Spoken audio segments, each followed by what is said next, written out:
नमस्कार। बुलेटिन में आपका बहुत बहुत स्वागत है। मैं हूं आपके साथ दीपिका ओझा। चले बढ़ते हैं खबरों की ओर।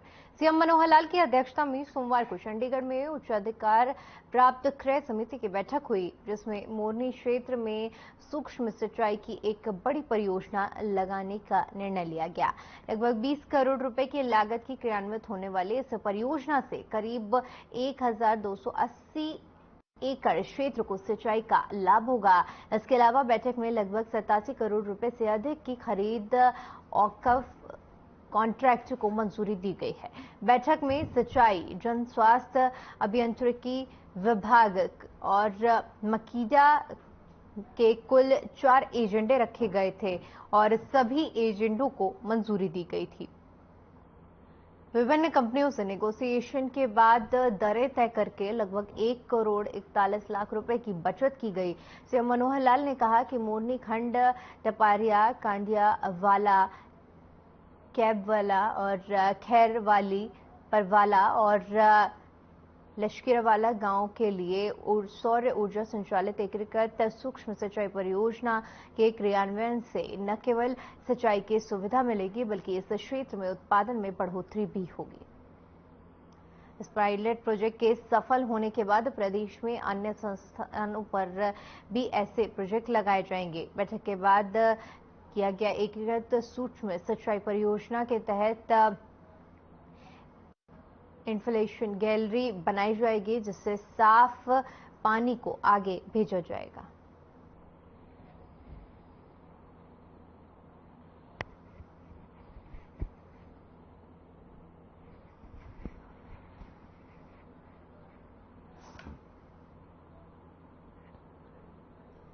वहीं हरियाणा के आयुष मंत्री अनिल विज ने हरियाणा योग आयोग की वेबसाइट का शुभारंभ किया।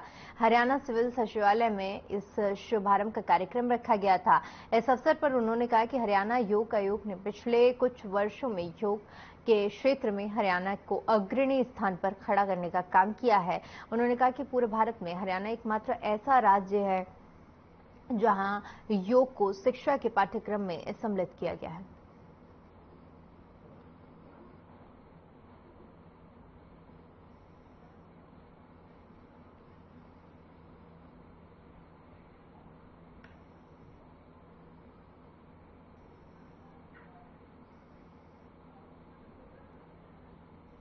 वहीं कैबिनेट मंत्री मूलचंद शर्मा ने एनआईटी विधानसभा में संवाद कार्यक्रम किया।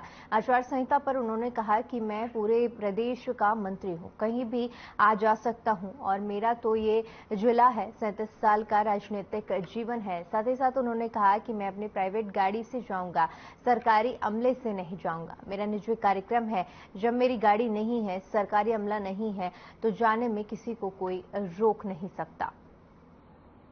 मंत्री पूरे प्रदेश का होता है, कहीं जाओ कहीं आओ, और मेरा तो जिला है। मैं तो 37 साल का राजनीतिक जीवन है।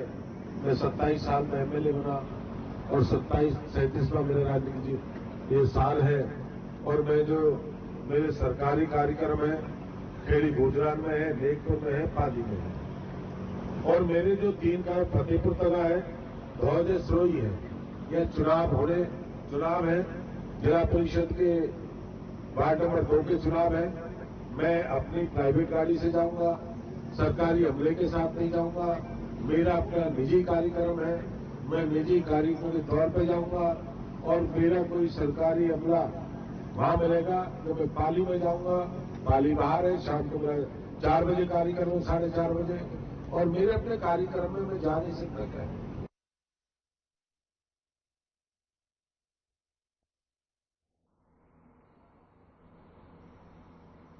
वहीं मुख्य सचिव संजीव कौशल की अध्यक्षता में स्थायी समिति ने 100 करोड़ रुपए से अधिक की लागत वाली करोड़ों रुपए की 13 बुनियादी ढांचागत परियोजना की मासिक प्रगति की समीक्षा की। उन्होंने कहा कि अधिकारी पीडब्ल्यूडी, बी&आर, पब्लिक हेल्थ इंजीनियरिंग और सिंचाई, जल संसाधन, तकनीकी शिक्षा, शहरी स्थानीय निकाय, परिवहन, ऊर्जा और गृह विभाग समेत 8 विभागों की परियोजनाओं को समय पर पूरा करना सुनिश्चित करें। मुख्य सचिव ने कहा कि परियोजना की समीक्षा के लिए विभागों में नोडल अधिकारियों की नियुक्ति कर नियमित दक्षता और क्षमता निर्माण इस सत्र का आयोजन किया जाए और साथ ही साथ इसके अलावा विभाग की निगरानी तंत्र को मजबूत करने के लिए हरियाणा परियोजना निगरानी प्रणाली पोर्टल की शुरुआत की गई। इस पोर्टल का मुख्य उद्देश्य इंटरैक्टिव डैशबोर्ड और सरल निगरानी प्रक्रिया की सुविधा को मजबूत करना है।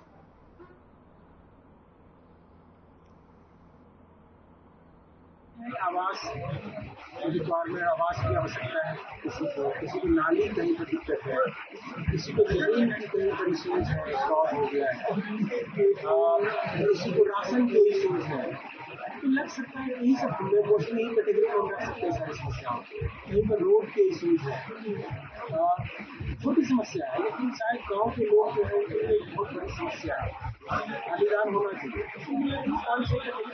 सारी समस्याओं को हम रख सकते हैं। योजनाओं की मासिक प्रगति की समीक्षा बैठक की, जिसमें इंफ्रास्ट्रक्चर प्रोजेक्ट्स को समय पर पूरा करने के निर्देश दिए गए।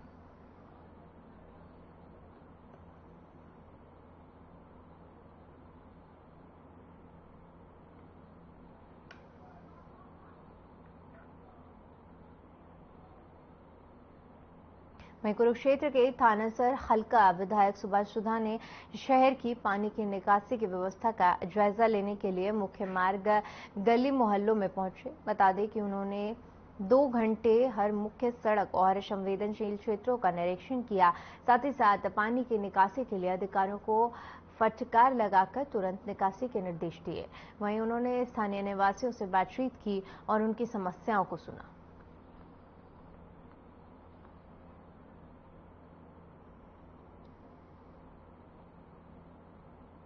आज 6 बजे पूरे शहर पे जब बारिश हुई तो मैंने खुद ही सारा स्टाफ बुला था पर्सनल, उसे साथ ले जाकर मैंने पूरे शहर का दौरा किया। देखा मैंने कहाँ पर पानी रुकता है, किस वजह से रुकता है। कुछ PWD की रोड थी जहाँ पर पानी का मुझे समस्या नजर आई, मैंने देखा। इस तरह से गीता धाम के पास, इस तरह बिरला मंदिर के पास थोड़ा सा देखा। इस तरह सेक्टर 17 के अंदर मैंने देखा जब पानी रुकता है। इसी तरह भद्रकाली रोड के ऊपर, तो जहाँ जहाँ भी ये दिखते आई है उसके लिए कुछ म्यूनसिपलिटी भी 1-2 रोड है उनके लिए भी, उसके लिए मैंने तुरंत ऑफिसर को फोन कर उसको बुलाया। अभी यहाँ पर 9 बजे यहाँ मीटिंग में लूँगा अपना सकड़ हाउस के अंदर, ताकि जो पानी के रुक रहा है इसके ऊपर हम किस प्रकार से कंट्रोल कर सकते हैं, ये देखने वाली बात है। उसके लिए हमारा प्रयास चल रहा है और पूरे प्रयास के द्वारा अधिकारी भी इसके अंदर। वहीं कालावली में अभय चौटाला ने प्रेस कॉन्फ्रेंस की। इस दौरान कालावली में मुख्यमंत्री पर उन्होंने तंज भी कसा। तंज कसते हुए उन्होंने कहा कि हरियाणा के मुख्यमंत्री तानाशाह ही हैं और मुख्यमंत्री का काम होता है लोगों की समस्याएं सुनना, लेकिन जनसंवाद में न किसी की भी समस्या सुनी गई और हरियाणा में घोटालों की सरकार है। उन्होंने कहा कि मैंने सभी सबूत दिए हैं, सरकार जांच नहीं करवा रही। इनेलो की परिवर्तन यात्रा सरकार के लिए कफन की कील का काम कर रही।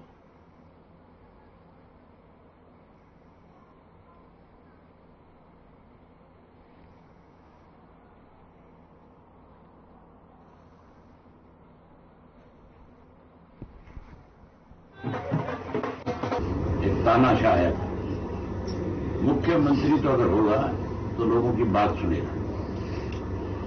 कोई तानाशाह या राजा होगा, वो अपनी मर्जी है उसकी बात सुने या ना सुने। मुख्यमंत्री की तरह व्यवहार करता तो फिर एक लड़की ने उसके कदमों में चुन्नी डाली थी, उसकी चुन्नी उठा करके उसके सर पे रखता और उसको कहता कि बेटा मैं प्रदेश का मुख्य सेवक हूं, मेरी जिम्मेवारी है, मैं अपनी बेटियों की इज्जत के साथ किसी को खिलवाड़ नहीं करने। तेरे साथ तो गलत हुआ है तो मैं इसकी इंक्वायरी कराऊंगा और इसकी जांच करा के दोषी लोगों के खिलाफ कार्रवाई करूंगा। बजाय उस लड़की के सर पे चुन्नी रखने के उसका अपमान किया। यहां पे एक महिला ने मुख्यमंत्री के सामने ये कहा था कि मेरा 24 वर्ष का लड़का जो है चिट्टे की वजह से, नशे की वजह से मर गया। उसको कहता है तू तो किसी की सिखाई पढ़ाई है, जिसका बेटा मर गया 24 साल का, वो किसकी पढ़ाने से किसके सिखाने से जाके ये बात कही। उसने अपना दर्द बताया।